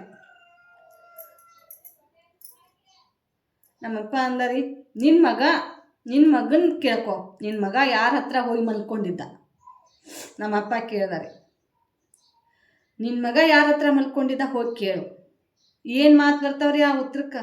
ಏನೂ ಬರಲಿಲ್ಲ ರೀ. ಗಪ್ ನಿಂದ್ರ ನಾನು ಊರಾನ ಹಿರಿಯರು ಅವ್ರ ಕಡೆಯವರು ಬೈಯಾಕತ್ರಿ, ನಮ್ಮ ಕಡೆಯವರು ಬೈಯಾಕತ್ರ. ನಮ್ಮ ಅತ್ತಿಗೆ ಬೈಯಾಕತ್ರಿ, ಅವ್ರ ಅಪ್ಪ ಅವ್ರ ತಂದೆ ತಾಯಿಗೆ ನಮ್ಮ ಯಜಮಾನ್ರಿಗೆ ಬೈಯಾಕತ್ತ. ನಾನು ಹೆಣ್ಮಗಳಾಗಿ ಈ ಥರ ಮಾತಾಡ್ತೀಯ? ಹಾಂ, ಇಲ್ಲಿ ನಾವು ಎದಕ್ಕೆ ಕೂಡಿದ್ದೀವಿ? ನ್ಯಾಯ ಪಂಚಾಯಿತಿ ಮಾಡೋರು ಎದಕ್ಕೆ ಕೂಡಿದ್ದೀವಿ? ನಿಮ್ಮ ಹೊಲಸು ಶಬ್ದಗಳನ್ನೆಲ್ಲ ನಿಮ್ಮ ಮನ್ಯಾಗ ಇಟ್ಕೊಂಡು ಬರ್ರಿ. ಇವೆಲ್ಲ ಕೂಡಿದ ಮಂದ್ಯಾಗ ಮಾತಾಡಕ್ಕೆ ಹೋಗ್ಬೇಡ್ರಿ ತಂದ್ರಿ. ಅಣ್ಣ ಬಂದರು ಸ್ನೇಹಿತರೆ ಅಲ್ಲಿಗೆ. ಅವಾಗ ಏನು ಅನ್ಬೇಕ್ರಿ, ಹಿರಿಯರು ಏನು ಅನ್ಬೇಕು, ಹಳ ದಾಟಬಾರ್ದು. ಈಗ ಹೆಂಗಾದ್ರೂ ಹೊಟ್ಲಾಗಿ ನಿರ್ತೈತಿ, ಇದು ಚಲೋನ ಐತಿ ನಿಮ್ಗೆ ಚಲೋನ ಆಗೈತಿ. ನಮಗೂ ಚಲೋ, ನಿಮ್ಗೆ ಚಲೋನ ಆಯ್ತಂದ್ರೆ ಅಂದರೂ ಒಪ್ಕೊಲಿಲ್ಲ. ನಮ್ಮ ಅತ್ತಿ ಒಪ್ಕೊಲ್ಲಾರ್ದ ಏನು ಮಾಡ್ಯಾರಿ, 5-4 ಇನ್ನು 1 ತಿಂಗಳ ಬಿಡ್ರಿ. ಈಗಂತೂ 2.5 ತಿಂಗಳ ಆಗೈತಿ. ಇನ್ನೊಂದು ತಿಂಗಳ ಬಿಡ್ರಿ. 3 ತಿಂಗಳ ದಾಟಿ 4ನೇ ತಿಂಗಳು ಸ್ಟಾರ್ಟ್ ಆಯ್ತಂದ್ರೆ ಬರೀ 2 ದಿನಕ್ಕೆ ನಾವು ಸೀಮಂತ ಮಾಡಿ ಕಳಿಸ್ಬಿಡ್ತೀವತ್ತಂದ್ರೆ ನಮ್ಮವಾರ. ನಿಮಗೂ ಚಲೋ ಆಗಬೇಕು, ಆಕೆಗೆ ಚಲೋ ಆಗಬೇಕು, ಎಲ್ಲರಿಗೆ ಚಲೋ ಆಗಬೇಕು. ಕೂಡಿ ಉಣು ಕಾಲು ಬಂದೈತಿ, ನಾವು ಬಿಡಿಸ್ಕೊಂಬರ್ಬೇಕು ಇದನ್ನ ತಂದ್ಕೊಂಡವ್ರು. ಕೂಡಿ ಉಣು ಕಾಲು ಬಂದೈತಿ, ಇದನ್ನು ಒದಿಬ್ಯಾಡ್ರಿ ಅಂತೇಳಿ ಎಲ್ಲರೂ ಹಿರಿಯರು. ಆದ್ರೆ ನಮ್ಮ ಅತ್ತೆ ಏನು ಮಾಡ್ಯಾರಿ, 5 ರನ್ ಕುಬ್ಸ ಮಾಡಿದ್ರಿ. ಕುಬ್ಸ ಮಾಡೋಣ ಕರ್ಕೊಂಡು ಹೋಗ್ಬರ್ರಿ ಅಂತೇಳಿ ನಮ್ಮ ಅಪ್ಪ ಫೋನ್ ಹಚ್ಚಿದ್ರಿ. 5 ರನ್ ಕುಬ್ಸ ಮಾಡೋರದು ಬರ್ರಿ, ನಿಮ್ಮ ಕಡೆಯವ್ರು ಯಾರು ಬರೋರಿದ್ರಿ ಬರ್ರಿ, ಕುಬ್ಸ ಮಾಡಿ ಕರ್ಕೊಂಡು ಹೋಗ್ರಿ ಅಂತ. ಬರಲಿಲ್ಲ. ಮತ್ತೆ 2 ತಿಂಗಳ ಹೋಯ್ತು ಸ್ನೇಹಿತರೆ. ಯೋರಾಗಿ ಬಿತ್ತು. ನಿಮ್ಮ ಮನೆಗೆ ಹೋಗಿ ಕರ್ಕೊಂಡು ಹೋಗಿ ದೊಡ್ಡ ಕುಬ್ಸ ಮಾಡಿಕೊಂಡು ಏನು ಮಾಡೋದೈತಿ ಎಲ್ಲ ಶಾಸ್ತ್ರ ಮಾಡ್ಕೊರಿ. ಈ ಹೊಳೆ ಮೇಳೆ ಬರಂಗಿಲ್ಲ ಅಂದ್ರಿ. ಹೊಳೆ ಮೇಳೆ ಬರಂಗಿಲ್ಲ. ನಾವು ಏನು ಹಾಕಬೇಕಾಗೈತಿ, ಏನು ಮಾಡಬೇಕಾಗೈತಿ, ಹೆಣ್ಮಗಳಿಗೆಲ್ಲ ಮಾಡ್ತೀವಿ. ಹೊಳ್ಯಾಗ ಏನು ಮಾಡಬೇಕಾಗಿತ್ತು ಎಲ್ಲ ಮಾಡ್ತೀವಿ. ನಿಮ್ಮ ಮಂದ್ಯಾಗೂ ನೀವು ಬರ್ತೀರಾ, ಇದೇನಾಗೈತಿಲ್ಲ ಮೊದಲೆಲ್ಲ ಈಗ ಅದೆಲ್ಲ ಮರ್ತಂಗೆ ಆಗ್ತೈತಿ ಅಂತಂದ್ರೆ ಬರಲಿಲ್ಲ ರೀ. ಯಾವಾಗೂ 7ರಾಗೂ ಬರಲಿಲ್ಲ. ಮುಂದೆ 9ರಾಗ ಬಿತ್ತು. ಅವಾಗೂ ಫೋನ್ ಹಚ್ಚಿದ್ರೆ ಅವಾಗೂ ಬರಲಿಲ್ಲ ರೀ. 7 ತಿಂಗಳ ಮುಗಿತು, 9 ತಿಂಗಳ ಮುಗೀತು. ಆಯ್ತು, ಡೆಲಿವರಿ ಡೇಟ್ ಬತ್ರಿ. ಬರೋಣ ನಾವು ಕರ್ಕೊಂಡು ಹೋಗಲಿಲ್ಲ. ನಮ್ಮಪ್ಪ ಒಂದು ನಿರ್ಧಾರ ಮಾಡಿದ್ರಿ. ನಮ್ಮ ಅಕ್ಕಾರು ನಮ್ಮವ್ವಾರು ಎಲ್ಲರೂ ದತ್ತರಿಗೆ ಭಾಗ್ಯವಂತಿಗೆ ಬೇಡ್ಕೊಂಡ್ರಿ. ಇಷ್ಟೆಲ್ಲ ಇಕ್ಕಿ ನೋವು ಅನ್ಬಷ್ಟು ಇದೆಲ್ಲ ಉಳ್ದೈತಂದ್ರೆ ಗಂಡು ಮಗುನ ಹುಟ್ಲಿಕ್ಕೆ. ಗಂಡು ಮಗು ಹುಟ್ಟಿತಂದ್ರೆ ಅವ್ರು ಅವಾಗ ಬರ್ತಾರಂತಂದ್ರೆ ನಮ್ಮ ಅಕ್ಕ ದತ್ತರಿಗೆ ಭಾಗ್ಯವಂತಿಗೆ ಬೇಡ್ಕೊಂಡ್ರಿ. ಅಲ್ಲೇ ಜೋಳ ತೆಗಿತಾನಂತಂದ್ರು, ಎಲ್ಲ ಮಾಡಿದ್ರಿ. ಮುಂದೆ ಡೆಲಿವರಿ ಆಯಿತು ಸ್ನೇಹಿತರೆ. ಡೆಲಿವರಿ ಹೆಂಗಂದ್ರೆ ರೀ 3 ದಿನ ರೀ. 3 ದಿನ ಡೆಲಿವರಿ ಅಡ್ಮಿಟ್ ಆಗಿನ್ರಿ. ನಾವು 3 ದಿನ ಪೇನ್ ಆಗೋದು ಕಟ್ ಆಗೋದು. ಸಿಜರಿಂಗ್ ಹೇಳಿಬಿಟ್ಟಿದ್ರಿ ಮೊದಲೇ. ಆದರೂ ನಮ್ಮ ತಾಯಿಗೆ ಏನ್ರಿ ಸಿಜರಿಂಗ್ ಮಾಡಿಸೋದು ಬೇಡ ಅಂತ ಅಂದರಿ. ಮಾಡಿಸೋದು ಬೇಡ ನಮ್ಮ ಅಪ್ಪ ನನ್ನ ಮಗಳು ಅಷ್ಟರೋಗೆಲ್ಲ ಸತ್ತು ಉಳ್ದಾಳ. ಇದು ಒಂದು ಇಷ್ಟ ಆಯ್ತು, ಹೊಟ್ಟೆ ಒಂದು ಕಡ್ಯಾಕ ಖಾಲಿ. ಸಿಜರಿಂಗರೇ ಮಾಡಿರಿ, ಏನಾರೇ ಮಾಡಿರಿ, ಆಕಿ ಚಲೋ ತಂಗಿ ಉಳಿದ್ರೆ ಸಾಕು ನಮ್ಗೆ. ನಮ್ಮ ಅಪ್ಪಾಗ ನಮ್ಮವ್ವ ಬಯಕ್ರಿ, ಸಿಜರಿಂಗ್ ಮಾಡಿದ್ರೆ ರೊಕ್ಕ ಭಾಳ ಹೋಗ್ತಾವೆ, ಅದ್ದು ಆಗ್ತಾಳೆ, ನಿನಗೇನು ಗೊತ್ತೈತಿ ಅಂದು. ಅಷ್ಟು ನಮ್ಮಲ್ಲಿ ಗೌರ್ಮೆಂಟ್ ಹಾಸ್ಪಿಟಲ್ದಾಗ ನಮ್ಮವ್ವ ಮಾಡಿಸ್ರ ರೀ. ಸತ್ತು ಉಳ್ದಂಗೆ ಆಯಿತು. 3.5 kg ಇತ್ತು ಕೂಸು. ಅಷ್ಟು ಸಣ್ಣ ದಾರಿ ಬರೋದು ಸಣ್ಣದೈತ್ರಿ. ಕೂಸು ಭಾಳ ಬೆಳವಣಿಗೆ ಆಗೈತ್ರಿ ಅಂತಂದ್ರಿ. ನಾನು ಈ ಕಡೆ ಹೊರಗಡೆ ನಮ್ಮ ಅಪ್ಪ ಆಡಿದ್ರಿ, ನಮ್ಮ ಅಕ್ಕನ ಗಂಡ ಆಡೋದು, ನಮ್ಮ ಅಕ್ಕ ಆಡೋದು. ಆ ಕಡೆ ನಂದರು ಗುರು ಬಟ್ ಬೆಳಿಗ್ಗೆ 5 ಗಂಟೆಗೆ ಸ್ಟಾರ್ಟ್ ಆಗಿದ್ದು ಪೇನ್ ರೀ, ನೈಟ್ ರಾತ್ರಿ 10ವರೆಗೆ ಐತ್ರಿ ಡೆಲಿವರಿ. ಎಷ್ಟು ಟೈಮ್ ನಾನು ನೋವಾಗಿರ್ಬೇಕು ರೀ, ಎಷ್ಟು ಗೋಳಾಡಿಸಿರ್ಬೇಕು ರೀ ಹಾಸ್ಪಿಟಲ್ದಾಗಂದ್ರು. ಪೇನ್ ಆಗಕತ್ತ ನಾನು ಹಿಂಗೆ ಕೈ ಮ್ಯಾಗ ಹಿಡ್ಕೊಂಡು ಚಪ್ಪನೆ ಹೊಡೆದು ಬಿಡೋರು ಕೈ. ಇವ್ವ ಆತ ಕೈ ಹಿಡ್ಕೊಳಕ್ಕೆ ಕೈ ಹೊಡೆಯವ್ರಿ, ಖಾಲಿಗೆ ಹೊಡೆಯವರು, ಮಾರಿ ಮಾರಿ ಮಾರಿ ಹೊಡೆಯವ್ರಿ. ಪೇನು ಬ್ಯಾನಿ ಕೊಡು ಅಂಥೇಳಿ ಹೊಡೆಯವ್ರಿ.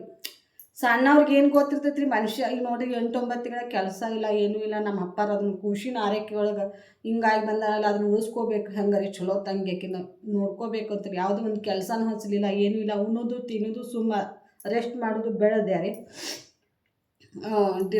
ಇವಾಗ ಗರ್ಭಿಣಿಯರಿಗೆ ಹೇಳೋದು ಒಂದು ಮಾತಂದ್ರೆ ರೀ, ಓಡಾಡ್ಬೇಕು ರೀ, ಜಾಸ್ತಿ ಓಡಾಡಬೇಕು. ಓಡಾಡಿ ಕೆಲಸ ಮಾಡಿದ್ರೆ ನಾರ್ಮಲ್ ಡೆಲಿವರಿ ಆಗೋದು ಸಹಜ ಆಗ್ತದೆ ರೀ. ಮತ್ತು ನಮ್ಮ ಭಾರ ನಮ್ಮ ಶರೀರ ಭಾರ ಕಾಲ ಮ್ಯಾಗ ಬಿತ್ತಂದ್ರೆ ಮನುಷ್ಯಾಗ ಕೂಸು ಚೆಂದಂಗಿ ಬೆಳವಣಿಗೆ ಆಗ್ತಿರ್ತೈತೆ ರೀ. ಆಯಿತು ಸ್ನೇಹಿತರೆ, 10ವರೆಗೆ ಆಯಿತು ಡೆಲಿವರಿ. ರಾಜ್ಯ ಹೋಗಿತ್ತು ರೀ, ಗುರುವಾರ ದಿನ ಹುಟ್ಟ್ಯಾನ್ರಿ ನನ್ನ ಮಗ. ಈಗ ದೊಡ್ಡ ಆ ರಾಜ್ಯ ಹೋಗಿತ್ತು ಗುರುವಾರ ದಿನ ರಾತ್ರಿ 10ವರೆಗೆ ಹುಟ್ಟಿದ. 10ವರೆಗೆ ಹುಟ್ಟಿದಾರೆ. ಎಲ್ಲ ಒಂದು ಬಟ್ ಜೋತಾಡ್ತಿತ್ತು ರೀ, ಒಂದು ಎಡಗೈದು ಬಟ್ಟು ಜೋತಾಡ್ತಿತ್ತು ರೀ. ಅದು ಹೊರಗಡೆ ಬಿದ್ದುಬಿಟ್ಟೈತ್ರಿ ಕೈ ಹಿಂಗೆ. ಹೊರಗಡೆ ಎಡಗೈದೇನು ಬಲಗೈದೆ ಜೋತಾಡ್ತೈತ್ರಿ, ಹಿಂಗೆ ಹೊರಗಡೆ ಬಿದ್ದೈತ್ರಿ. ನಮ್ಮವ್ವ ರೀ ನನ್ನ ಬಿಟ್ಟಾರಿ, ಖುಷಿನ ಸುತ್ತಾರ. ನನಗೆ ತ್ರಾಸ ಆಗತೈತೆ ಅಲ್ಲಿ ಬಿಟ್ಟಾರ. ಅವರು ಖುಷಿನ ಏನು ತಂದಾಗ ಇವು ಗಿರಾನ್ ಪಾಲಿಸಿಲ್ಲ ಹುಡುಗಿ ಏನು ಮಾಡ್ಕೊಂಡೈತೆ ಖುಷಿಗೆ ಬಟ್ ಅಂಥೇಳಿ ನೋಡಾಕತ್ಬಿಟ್ಟಾರ. ನೋಡತ್ತ ನನ್ನ ಸಿಸ್ಟರ್ಗಳು ಎಲ್ಲರೂ ನನ್ನ ಬಿಟ್ರಿ ಆ ಖುಷಿನ ಪೂರ ತೆರೆದು ನೋಡಾತಾರೆ. ಬಟ್ ಏನೋ ಮಾಡ್ಕೊಂಡೈತೆ ಇವು ರೀ ಆಶಾಗಳು ಎಲ್ಲರೂ. 6 ಬಟ್ಟದಾವ ಸ್ನೇಹಿತರೆ, ಕೈಗಾರು ಕಾಲಿಗಾರು 24 ಬಟ್ಟು, ಡಬಲ್ 2 ಸುಳಿ ತಲ್ಯಾಗ. ಅಷ್ಟು ಕಷ್ಟ ಅವನಿಂದನೇ ನಾನು ಮತ್ತೆ ಇವ್ರಿಗೆ ಬಂದು ಮೆಟ್ಟಿಗೆ ಹತ್ತಕ್ಕೆ ಸಾಧ್ಯ ಆಯಿತು ಸ್ನೇಹಿತರೆ. ಹೇಳ್ತಾ ಹೋದ್ರೆ ತುಂಬಾ ದೂರ ಐತೆ ನನ್ನ ಕತ್ತಿ. ಕೇಳಾಕತ್ರ ಇಡೀ ಒಂದು ನೈಟ್ ಒಂದು ಫುಲ್ ಡೇ ಹೇಳಿದ್ರು ಮೇಲೆ ಕತ್ತಿ ಸಾಲಂಗಿಲ್ಲ. ಅದಕ್ಕೆ ಪ್ರೇಮ ದೀಪ ಹೇಳೋದು ಇಷ್ಟೇ ರೀ, ಎಷ್ಟೇ ಕಷ್ಟ ಬರಲಿ, ಎಷ್ಟೇ ನೋವು ಬರಲಿ, ದೂರ ಆಗ್ತೀವತ್ತನ್ನೋ ಮಾತು ಸುಳ್ಳ. ನಾವು ಎಷ್ಟೇ ದೂರ ಆಗ್ತೀವಂದ್ರೂ ಮಕ್ಕಳಿಂದ ಕೂಡ ಮಕ್ಕಳಿಂದನೂ ಮತ್ತೆ ಒಂದಾಗ್ತೀವಿ ರೀ. ಅದಕ್ಕೆ ಸಾಕ್ಷಿನೇ ನಾನೇ ಸ್ನೇಹಿತರೆ. ಅದು ಆಯ್ತು ರೀ, ಡೆಲಿವರಿ ಆಯಿತು. ಮುಂದೆ 11 ದಿನಕ್ಕೆ ಹೆಸರಿಡೋದು ಬಂತು. ಹೆಸರಿಡಕ್ಕೆ ಬಂದ್ರೆ ನಮ್ಮ ಅತ್ತಿ ಅವಾಗ ಬಂದರಿ. ನಿನ್ನ ಯಾರಿಗೆ ಬಸ್ರಾಗ್ಯಾನೋ ನಿನ್ನ ಮಗಳ ತಂದು ಹೋದಕ್ಕೆ ಅವಾಗ ಬಂದರಿ ಹೆಸರಿಡಾಕೆ ಬಂದರಿ. ಏನೋ ಆ ಬಟ್ಟೆ ತೊಗೊಂಬಂದು ಏನೇನೋ ಮಾಡ್ತಾರೆ. ಆದರೂ ಡೆಲಿವರಿ ಆಯ್ತತ್ತೆ ನಮ್ಮ ತಮ್ಮ ಬಂದು ಇಲ್ಲಿ ಸಕ್ರೆ ಹಂಚಿ ಹೋಗೋದು, ಸ್ವೀಟ್ ಕೊಟ್ಟು ಹೋಗೋದು, ಅದನ್ನು ಮಾಡಿ ಹೋದ್ರಿ. ಬಂದವ್ರಿಗೆ ಹೊಡಿಯಾಕೆ ಬಡ್ದಾಟ ಮಾಡಕ್ಕೆ ನೋಡಕತ್ತಾರೆ. ಇಲ್ಲಿ ಬಂದು ನಮ್ಮ ತಮ್ಮ ಕೊಡಕ್ಕೆ ಹೋಗಿ ಬಂದ್ರೆ ಸಣ್ಣ ವಯಸ್ಸು. ನನಗಿಂತ ಸಣ್ಣವ್ರಿಗೆ 2 ವರ್ಷ ಸಣ್ಣವಂದ್ರೂ ಸಣ್ಣವರ್ಲಿ. ಅವಾಗ ನನಗೆ 16-17 ಇದ್ರೆ ಅವನಿಗೆ ಎಷ್ಟು ಸಣ್ಣ ವಯಸ್ಸಿರ್ಬೇಕು. ಅವ್ನ ಮ್ಯಾಗ ಕೈ ಮಾಡಕ್ಕೆ ಬಡ್ದಾಟ ಮಾಡಕ್ಕೆ ಹಿಂಗೆ ಈಗ ಸಕ್ರೆ ಕೊಡಕ್ಕೆ ಬಂದಿದ್ದೀನಿ ಅಂತ ಅವ್ನ ಮ್ಯಾಗೆಲ್ಲ ದಬಾನಿಕೆ ಮಾಡ್ಯಾರ. ನಮ್ಮ ಅಕ್ಕನ ಗಂಡ ಅವನು ಕುಡಿಸಿ ಬಂದಿದ್ರು. ಬಂದ್ರಿ ನಮ್ಮ ತಮ್ಮ ಬಂದು ಅಳ್ಕೋತ ಬಂದು ಆತ ಹಿಂಗೆ ಮಾಡ್ರಿ ಹಿಂಗೆ ಅನ್ನಕತ್ರು ಅಂತೇಳಿ ಇರ್ಲತ್ತಾನೆ ನಮ್ಮಪ್ಪ. ನಾವು ಹೇಳೋ ಸುದ್ದಿ ಐತಿ ಹೇಳಬೇಕು. ಅವ್ರು ಏನೇ ಅಂದ್ರೂ ಮೀರಿ ನಾವು ಸಹಿಸ್ಕೋಬೇಕು ಅಂಥೇಳಿ ಅಂದ್ರು ನುಂಗಿ ಇದು ಮಾಡಿದ್ರು. ಮುಂದೆ ನಮ್ಮ ಅಪ್ಪಾರ ಏನಂದ್ರಿ, ಕರ್ಕೊಂಡು ಹೋಗೋಣ. ನಮ್ಮ ಯಜಮಾನ್ರು ಬರೋಕ್ಕೆ ಸಾಧ್ಯ ಇಲ್ಲ ರೀ, ಬಂದೇ ಇಲ್ಲರಿ. ಅಷ್ಟವಾಗ ಹೋದಕ್ಕೆ ರೀ ವಾಪಸ್ ಬಂದು ನೋಡಕ್ಕೆ ಬಂದೇ ಇಲ್ಲರಿ. ಕೂಸು ಹುಟ್ಟಿ 5 ತಿಂಗಳಾದ್ರೂ ಮೀರಿ ಮಕ್ಕ ಮೂತಿ ನೋಡಕ್ಕೆ ಬರಲಿಲ್ಲ ರೀ. ತಾಯಿ ಅಂಜಿಕಿರಿ. ಇಲ್ಲಿ ಅವ್ರದ್ದು ಬೇರೆದ ಪ್ರಿಪ್ರೇಷನ್ ನಡೆದೈತ್ರಿ. ಬೇರೆ ಕಡೆ ಹೆಣ್ಣು ನೋಡೋದು, ಆಕಿನ ಬಿಟ್ಟು ಬಿಡಬೇಕು, ಬೇರೆದಕ್ಕಿನ ಮಾಡಬೇಕು ಅನ್ನೋದ್ರಿ. ನಮ್ಮ ತಂದೆ ಕೇಳ್ಯಾರಿ. ಅಷ್ಟಾಗಲಿ ಕೇಳೋಣ ಮಾಡ್ಕೊರಿ ಅಂದಾರ ನಮ್ಮಪ್ಪ. ಆಕಿಗಂತರೂ ಜೀವನಕ್ಕೆ ಆದ್ರಕ್ಕೆ ಮಗ ಅದಾನ. ಆದ್ರೆ ನಮ್ಮ ಹೊಲ್ದಾಗಿಂದ 1 ಎಕರೆ ಹೊಲ ಹಚ್ತೀವಿ, ಇರಾಕೆ ಜಾಗ ಕೊಡ್ತೀವಿ, ಎಲ್ಲಾದರೂ ಬದುಕ್ತಾಳೆ ಆಕಿ. ನಿಮ್ಮ ಮಗಗೆ ಒಳ್ಳೆಕಿನ ತೊಗೊಂಡು ಮಾಡ್ಕೊಂಡು ಮಾಡ್ರಿ ಅಂತ ಅಂದಾರ ನಮ್ಮಪ್ಪ. ನಮ್ಗೆ ಮಾಡ್ಕೋರಿ ಅಂತ ಅಂದವ್ರಿ. ಅಲ್ಲೆಲ್ಲ ಕಡೆ ಅಡ್ಡಾಡ್ಯಾರಿ, ಹುಡುಕ್ಯಾಡ್ಯಾರ. 1 ವರ್ಷ ತನಕ ಹುಡುಕ್ಯಾಡ್ಯಾರ, ಯಾರು ಹೆಣ್ಣು ಸಿಕ್ಕಿಲ್ಲ. ಮನೆ ಅಂತಂದಲ್ಲಿ ಹೋಗಿ ಕೇಳಕ್ಕೆ ಹೋದ್ರೆ ಅಣ್ಣನ ಮಗಳಿಗೇನೆ ಈ ಥರ ಕಾಟ ಕೊಟ್ಟಾಳಕ್ಕೆ. ಹೊರಗಡೆ ಅವ್ರಿಗೆ ಎಷ್ಟು ಕಾಟ ಕೊಡೋಂಗಿಲ್ಲ. ನಮ್ಮ ಯಜಮಾನ್ರದ್ದು ಏನೂ ತಪ್ಪಿಲ್ಲ. ನಮ್ಮ ಯಜಮಾನ್ರಂತೂ ದೇವ್ರು ಅಂತಾರೆ, ಅವ್ರ ಬಗ್ಗೆ ಅಂತ ಏನೂ ಹೇಳಕ್ಕೆ ಸಾಧ್ಯನೇ ಇಲ್ಲ. ಆದ್ರೆ ತಾಯಿ ಮಾತು ಕೇಳಿ ಅವಾಗ ಒಂದು ಸ್ವಲ್ಪ ದಿನ ದೂರ ಇದ್ರೆ ಅಷ್ಟೇ ರೀ. ಹೋದ್ರಿ ಒಂದು 17-8 ತಿಂಗಳ ಹೋಯ್ತ್ರಿ. ಮಗುದು ವಾರದಾಗಕ್ಕೆ ಬಂತು. ನಾನು ಬಟ್ಟೆ ಸ್ಟಿಚ್ ಮಾಡಾಕತ್ತೆ ರೀ. ಅವಾಗ ಎದ್ದು ಬಟ್ಟೆ ಸ್ಟಿಚ್ ಮಾಡೋದು ಹೆಂಗೋ ಜೀವನ ನಡೀತು ರೀ. ಅವಾಗ ಮಗಂದು ನಂದು ಆರಾಮ್ಸೆ ಜೀವನ ನಡೆದಿತ್ತು. ಮುಂದೆ 10 ತಿಂಗಳು ಆಯಿತು ಸ್ನೇಹಿತರೆ. 10 ತಿಂಗಳು ಮಗು ಆದ್ಬೇಕು. ಯಾವಾಗ ಮತ್ತೆ ಹೆಂಗೆ ಬಂದ್ರೆ ಗೊತ್ತೈತೇನು ರೀ. ಅವಾಗ ಏನು ಕರ್ಕೊಂಡು ಹೋಗಕ್ಕೆ ಬಂದಿರಲಿ, ಒಮ್ಮೆ ಗಾಡಿ ತೊಗೊಂಡು ಎಲ್ಲ ತೊಗೊಂಡು ಮತ್ತೆ ಡಿವೋರ್ಸ್ ಕೊಡ್ರಿ, ಇಲ್ಲಾಂದ್ರೆ ನನ್ನ ಮೊಮ್ಮಗನ ನಾನು ತೊಗೊಂಡು ಹೋಗ್ತೀನಿ, ನನ್ನ ಮೊಮ್ಮಗನ ನಾನು ತೊಗೊಂಡು ಹೋಗ್ತೀನಿ ಅಂತ ಬಂದ್ರಿ. ಮತ್ತು ಏನು ನಿರ್ಧಾರ ಮಾಡ್ಬೇಕ್ರಿ? ಈಗ 10 ತಿಂಗಳು ಹೊಟ್ಯಾಗ 9 ತಿಂಗಳು ಇಟ್ಕೊಂಡು 10 ತಿಂಗಳು ದೊಡ್ಡವನ್ ಮಾಡಿ ಮತ್ತೊಬ್ರಿಗೆ ದಾನ ಮಾಡಬೇಕಲ್ಲ ಅಂತ ಅಂದ್ಕೊಂಡು ನಂದೇನೇ ಮುನಿಸಿರಲಿ, ಅಷ್ಟೇ ನೋವಿರಲಿ, ಮತ್ತು ಈ ಊರಿನ ಮಣ್ಣಿನ ಋಣ ತಿನ್ನೋದು ಭಾಗ್ಯ ಐತ್ರಿ ನನಗೆ. ಈ ಮಣ್ಣಲ್ಲಿ ನನಗಿನ್ನ ಕಷ್ಟ ನೋಡೋದೈತಿ ತಂದ್ಕೊಂಡು ಬಂದೆ ಸ್ನೇಹಿತರೆ. ಮಾತು 10 ತಿಂಗಳಾಯಿತು. 11ರಾಗ ಜಡಿ ತೆಗೆಸ್ಕೊಂಡು ಬಂದಿದ್ದು ದತ್ತರಿಗೆ ಭಾಗ್ಯವಂತಿಗೆ, ತಾಯಿ ದತ್ತರಿಗೆ ಭಾಗ್ಯವಂತಿಗೆ. ಅಷ್ಟು ನನಗೆ ಕೈ ಹಿಡ್ದಾಳಕ್ಕೆ ಅವಾಗ ಭಾಗ್ಯವಂತಿಗೆ ಹೋಗಿ ಜಡಿ ತೆಗೆಸ್ಕೊಂಬರಕೊಂಡ್ರೆ ಫೋನ್ ಹಚ್ಚಿದ್ರು ನಮ್ಮ ಯಜಮಾನ್ರು. ಒಂದಿನ ಫೋನ್ ಇರಲಿಲ್ಲ ರೀ, ಮತ್ತು ಹೊಟ್ಲೆ ಇದ್ದಾಗೂ ಫೋನ್ ಹಚ್ತಿದ್ರಿ. ಸಣ್ಣ ಕೀಪ್ಯಾಡ್ ಫೋನ್ ರೀ ಅವಾಗ, ಇವಾಗೇನು ದೊಡ್ಡ ಫೋನ್ ಇಲ್ಲ. ಅವಾಗೆ ನಮ್ಮ ಅವ್ವಾರು ಫೋನ್ ಹಚ್ಚು ಬಡ್ತಿಗೆ ಒಂದು ಫೋನ್ ಕೊಡಿಸ್ಕೊಟ್ರಿ. ಅವ್ರ ಫೋನ್ ಮನ್ಯಾಗೆ ಇಟ್ಬಿಟ್ರಿ, ಅವ್ರದ್ದೇ ಒಂದು ಫೋನ್. ಡೈಲಿ ರೀ 1 ತಾಸು ಅರ್ಧ ತಾಸು ಫೋನ್ದಾಗ ಮಾತಾಡೋರು. ಮುಂದೆ ಮಗು ಆಯ್ತಂದ್ರೆ ಮಗು ಆದ ಮರ್ದಿವ್ಸನ ಫೋನ್ ಹಚ್ಚಿರಿ. ಅಷ್ಟು ಫೋನ್ದಾಗ ಮಾತಾಡೋರು ಎಲ್ಲ ಮಾಡೋರು. ಬರ್ರಿ ನೋಡಿ ಬರ್ರಿ ಮಗುನಂದ್ರೆ ಅವ್ರ ತಾಯಿ ಬಿಡೋಕೆ ಸಾಧ್ಯ ಇಲ್ಲ ರೀ. ನೋಡೋಕೆ ಮಗುವಿನ ದನಿ ಕೇಳಿಸ್ಕೊಳ್ಳೋರಿ, ಬೇಕತ್ತಲೇ ಮಕ್ಕೊಂಡಿದ್ದು ಮಗು ಚೂಟಿ ಎಬಿಸಿ ಅದನ್ನ ಅಡಾರ್ಗತ್ಲೆ ದನಿ ಮಾಡಿಸೋದು ಎಲ್ಲ ಮಾಡಿಸ್ಕೊಂಡು ಎಲ್ಲ ಕೇಳಿಸ್ಕೊಂಡ್ರಿ. ಬರ್ರಿ ನಮ್ದು ನಾವು ಜೀವನ ನೋಡ್ಕೊಳ್ಳೋನು, ನಮ್ಮ ಮಗ ಹುಟ್ಟೈತಿ, ಇನ್ನೊಬ್ರಿಗೆ ಯಾಕೆ ಬ್ಯಾಸ. ನಾ ಇಷ್ಟೆಲ್ಲ ಅರ್ಥ ಮಾಡಿ ಹೇಳಿದಾರೆ ಅವಾಗ. ನಮ್ದು ನಾವು ಎಲ್ಲರೂ ಜೀವನ ಕಟ್ಕೊಂಡು ಈ ಊರಾಗಲ್ಲಂದ್ರೆ ಬೇರೆ ಊರಿಗೆ ರೀ, ನಾವು ಆ ಊರಿಗಂತೂ ಹೋಗೋದು ಬೇಡ ರೀ, ಇನ್ನೊಬ್ರು ಹಂಗ್ನಾಗ ನಾವು ಬದುಕೋದು ಬೇಡ. ಇಷ್ಟು ತನ ಹೇಳಿದೆ, ನಾಡು ಸಣ್ಣ ವಯಸ್ಸಿಗೆ ಹೇಳಿದೆ ರೀ. ಆದರೂ ತಿಳ್ಕೊಳ್ಳಿಲ್ಲ ರೀ ಅವರು. ಅವ್ರದ್ದೇನ್ರಿ ನಾ ಇಷ್ಟೆಲ್ಲ ಕಷ್ಟ ಕೊಟ್ಟು ನಮಗೆ ಸೊಸಿಗೆ ನನ್ನ ಮಗನಿಗೆ ಕರ್ಕೊಂಡು ಹೋಗಿ ಅಲ್ಲಿ ಏನಾರೇ ಮಾಡ್ರಂದ್ರೆ ಏನು ನೋಡ್ರಿ. ಹೆತ್ತವರು ತಮ್ಮ ಮಗಳ ವಿಧವೆ ಆಗೋದು ಯಾರೇ ನೋಡ್ತಾರನ್ರಿ? ಸಾವಿತ್ರಿ ಸಿಸ್ಟರ್ಸ್ನೇ ಇಲ್ಲ ಈ ಥರ ಬಂದವ್ರಿ ಭಾವನೆ. ಅವ್ರು ಮಾತಾಡ್ಯಾರಿ, ಗಂಡನ ನೀನು ಕೊಲಿಸಿದ್ಯಾ ಅಂತೇಳಿ ಎಲ್ಲ ಅರ್ಥ ಅಂದಾರೆ. ವಿಧವೆಯಾಗಿ ಬದುಕೋದು ಹೆಣ್ಣಿಂದ ಏನಾದರೂ ಇದು ಐತೇನ್ರಿ? ವಿಧವೆಯರು ಅವ್ರ ಕಷ್ಟ ಏನು ಅವ್ರಿಗೆ ಗೊತ್ತಿರ್ತೈತ್ರಿ. ಯಾರಾದರೂ ತಂದೆ ತಾಯಿ ಮಗಳನ್ನ ವಿಧವೆಯಾಗಿ ನೋಡೋಕೆ ಇಷ್ಟಪಡ್ತಾರನ್ರಿ? ಆ ಥರ ಎಲ್ಲ ಮಾತುಗಳು ಮಾತಾಡ್ಯಾರ ಸ್ನೇಹಿತರೆ ಅವಾಗ ನಮ್ಮ ತಂದೆ ತಾಯಿಗೆ. ಅದಕ್ಕೆ ಅನ್ನೋದ್ರಿ, ಇದ್ದಾಗನ ಎಲ್ಲ ಜೀವನ ಸ್ವಲ್ಪ ಕಷ್ಟ ಬರ್ತೈತಿ, ಅಲ್ಲಿದಲ್ಲೇ ಸೇರ್ಪಡೆ ಮಾಡ್ಕೊಂಡ್ರಿ ಏನೂ ಇಲ್ಲ ರೀ. ಆಗ ಅಷ್ಟು 1.5 ವರ್ಷ ದೂರ ಇದ್ದೀರಿ. ಇವಾಗ 1 ಸೆಕೆಂಡ್ ಸುಮ್ಮನೆ ದೂರ ಇರೋಕೆ, 1 ದಿನ ಸುಮ್ಮನೆ ಬಿಟ್ಟು ಇರಾಗಿಲ್ಲ ರೀ. ನನ್ನ ಮಗನ ಮುಖ 11 ತಿಂಗಳು ನೋಡ್ಲಾರ್ದವ್ರಿ ಬಂದ್ರಿ. ಅವಾಗ ಮಗುನ ಒಯ್ತೀವಂದ್ರಿ. ಮಗುನ ಒಯ್ತೀವನ್ನ ನಮ್ಮ ಅಣ್ಣ ಬಂದಿದ್ದಾರೆ ಹೊರದೇಶದಿಂದ. ಬಂದು ಒಂದು 15-20 ದಿನ ಆಗಿತ್ತು. ನಮ್ಮ ಅಣ್ಣ ಬಂದು ಅಂದಾರೆ, ಯಾರ ಮಗುನ ಯಾರು ಒಯ್ತೀರಿ ನೀವು? ಅವನಿಗೆ ಮತ್ತು ಇನ್ನೂ ಮದುವೆ ಆಗಿದ್ದಿಲ್ಲ ರೀ. ಯಾರ ಮಗುನ ಯಾರು ಒಯ್ತೀರಿ? ಇಷ್ಟು ದಿನ ಎಲ್ಲಿದ್ರು ನೀವು? ಮಗುವಿನ ತಂದೆ ಎಲ್ಲಿದ್ರಿ ಅಂದ್ರೆ ನಮ್ಮ ಅಣ್ಣ ಕೇಳ್ದಾರೆ ನಮ್ಮ ಅಣ್ಣನವ್ರಿಗೆ. ಈ ತಂದೆ ಅನ್ನಿಸ್ಕೊಂಡು ನಾವು ಎಲ್ಲಿದ್ದು ಇಷ್ಟು ದಿನ? ಇಷ್ಟು ಆರೈಕೆ ಮಾಡಿ ಈಗ ನಾವು ಮಾಡಿದ್ದೀವಿ, ಇಷ್ಟು ದೊಡ್ಡವ್ ಮಾಡಿದ್ದೀವಿ, ಈಗ ಅಡ್ಡಾಡಕತ್ತ ನಾವು. ಇಷ್ಟು ದಿನ ಎಲ್ಲಿದ್ದೀನಿ ತಂದೆ ಅನ್ನೋನ ನಮ್ಮ ಮನೆಯವ್ರು ತಲೆ ತಪ್ಪಿಸಿ ಕೂತಾರ, ಮ್ಯಾಗ ಎತ್ತಲಿಲ್ಲ. ನಮ್ಮ ಅತ್ತಿದ್ದು ಅದ ರೀ, ನನ್ನ ಮೊಮ್ಮಗನ ನಾನು ತೊಗೊಂಡು ಹೋಗ್ತೀನಿ ಅಂದ್ರೆ ತಾಯಿ ಮಗನ ಹೋದ್ರೆ ತಾನೇ ತಾಯಿ ಬರ್ತಾರಲ್ಲ ಅನ್ನೊಂದು ಆ ರೀಸನ್ಗೆ ಬಂದ್ರಿ. ಬಿಡೋಕೆ ಸಾಧ್ಯ ಇಲ್ಲ ರೀ. ಇದು ಕರಳು ಬೆಳೈತಿ, ಮತ್ತು ಬ್ರಹ್ಮ ಹಾಕಿದ ಗಂಟ ಯಾರ ಕೈಯಿಂದನೂ ತಪ್ಸೋಕೆ ಸಾಧ್ಯ ಇಲ್ಲ ಅಂತ ಅಂದ್ಕೊಂಡು ಕಳಿಸ್ಕೊಟ್ರಿ ನಮ್ಮ ತಂದೆ ತಾಯಿ. ಕಳಿಸ್ಕೊಟ್ರಿ. ತೊಟ್ಲ ಬಟ್ಲ ಎಲ್ಲ ತೊಗೊಂಡು ಬಂದು ನಮ್ಮ ತಂದೆ ನಮ್ಮ ಅಣ್ಣಂದ್ರ ಸ್ಥಾನದಾಗ ನಿಂತು ತೊಟ್ಲ ಹೊತ್ಕೊಂಡು ಬಂದು ಕೊಟ್ಟು ಹೋದರಿ. ಯಾಕಂದ್ರೆ ನಮ್ಮ ಅಣ್ಣಾಗ ನಮ್ಮ ತಮ್ಮಾಗ ಆಯಿತು ಯಾರಿಗೂ ಈ ಊರಿಗೆ ಎಷ್ಟು ಬರೋದು ಇಷ್ಟನೇ ಇದ್ದಿದ್ದಿಲ್ಲ. ನಮ್ಮ ತಾಯಿಗೆ ಮೊದಲೇ ಇದ್ದಿದ್ದಿಲ್ಲ ರೀ. ಇಷ್ಟೆಲ್ಲ ಅವ್ರ ಮಕ್ಕ ಏನು ನೋಡೋದು ಅನ್ನುವಂಗಿದ್ರಿ. ಅದಕ್ಕೆ ಅನ್ನೋದು ನೋಡ್ರಿ, ಅವಾಗೆಲ್ಲ ನಮ್ಮ ಊರಿಗೆ ಬರಲಾರ್ದವರು ಇಲ್ಲೇನೈತೆ ಅನ್ನೋರು ಇವಾಗ ನಾನು ನಿಂತು ಎಲ್ಲ ಮಾಡ್ಕೊಂಡು ತಿನ್ನೋದು ನೋಡಿ ಅವರೇ ಹೆಮ್ಮೆ ಪಡ್ತಾರೆ. ಇಷ್ಟೆಲ್ಲ ಕಷ್ಟ ಅನುಭವಿಸಿ ಮತ್ತು ಆ ಊರಾಗ ನಿಂತು ಬಾಯ ಮಾಡ್ಕೊಂಡು ತಿನ್ನತ್ತಿಲ್ಲ. ನೀನು ಭಾಳ ಒಳ್ಳೆಯದಿವ, ಭಾಳ ಸಹಿಸ್ಕೊಳ್ಳೋ ನೋಡ್ರಿ. ಅವಾಗಿನ ಪೂರ್ತಿಯಾಕ ಆಗಂದ್ರೆ ಸಹಿಸ್ಕೊಳ್ಳೋ ಶಕ್ತಿ ಇದ್ದಿಲ್ಲ. ಬಟ್ ಆದರೆ ಇವಾಗ ಸಹಿಸ್ಕೊಳ್ಳೇಬೇಕಾಗೈತೆ ನೋಡಿ. ಬರೀ ವಿಡಿಯೋ ಲೆಂತ್ ಆಗ್ತೈತಿ. ಪ್ರೇಮೋದೀಪನ ಸ್ಟೋರಿ ಹೇಳಕ್ಕೆ ಹೋಗಿ ನನ್ನ ಸ್ಟೋರಿ ಪೂರ ಲಾಗ್ ನೀವೆಲ್ಲ ನೋಡಿದ್ರೆ ಅನ್ಕೋತೀನಿ. ದಯವಿಟ್ಟು ಯಾರೇ ಗಂಡ ಹೆಂಡತಿ ಜಗಳಾಡಿದ್ರೆ ಮೀರಿ ನಿಮ್ಮಲ್ಲಿ ಅಡ್ಜಸ್ಟ್ ಮಾಡಿಕೊಂಡು ಸರಿ ಮಾಡ್ಕೊಂಡ್ರೆ ತುಂಬಾ ಒಳ್ಳೆಯದೈತಿ. ಹೊರಗಡೆ ಜನಗಳನ್ನ ಕೂಡಿಸಿ ಪಬ್ಲಿಕ್ ಮಾಡಿದ್ರಂದ್ರೆ ಸ್ವಲ್ಪ ಇಷ್ಟು ಇರೋದನ್ನು ಇಷ್ಟು ದೊಡ್ಡದು ಮಾಡಿ ಅದನ್ನು ಊರಾಗಲ್ಲಿ ಮಾಡಿ ನಮ್ದು ಮಾಡಿಟ್ಟಿದ್ದೆ ಹಾಗೆ ರೀ. ನಮ್ದು ಮಾಡಿಟ್ಟಿದ್ದನ್ನು ಹಾಗೆ ಮಾಡಿದರು. ಅದಕ್ಕೆ ನಮ್ಮ ಥರ ನಿಮ್ಮ ಜೀವನದಾಗ ಯಾರು ಮಾಡ್ಕೊಳಕ್ಕೆ ಹೋಗಬೇಡ್ರಿ. ದಯವಿಟ್ಟು ಏನಾದರೂ ತಪ್ಪು ಮಾತಾಡಿನಿ ಅಂದ್ರೆ ಮತ್ತು ಈ ಥರನೂ ಎಲ್ಲ ಇತ್ತಲ್ಲ ನಿಮ್ಮ ಜೀವನದಾಗ ಬಹಳ ಅಸಹ್ಯ ಪಟ್ಕೋಬೇಡ್ರಿ ಅಂತ ಅನ್ನೋದು ನನ್ನ ಅಭಿಪ್ರಾಯ ನೋಡಿ ಸ್ನೇಹಿತರೆ. ಈ ವಿಡಿಯೋನ ಇಲ್ಲಿಗೆ ಏನು ಮಾಡ್ತೀನಿ, ಮತ್ತೆ ಸಿಗೋಣ.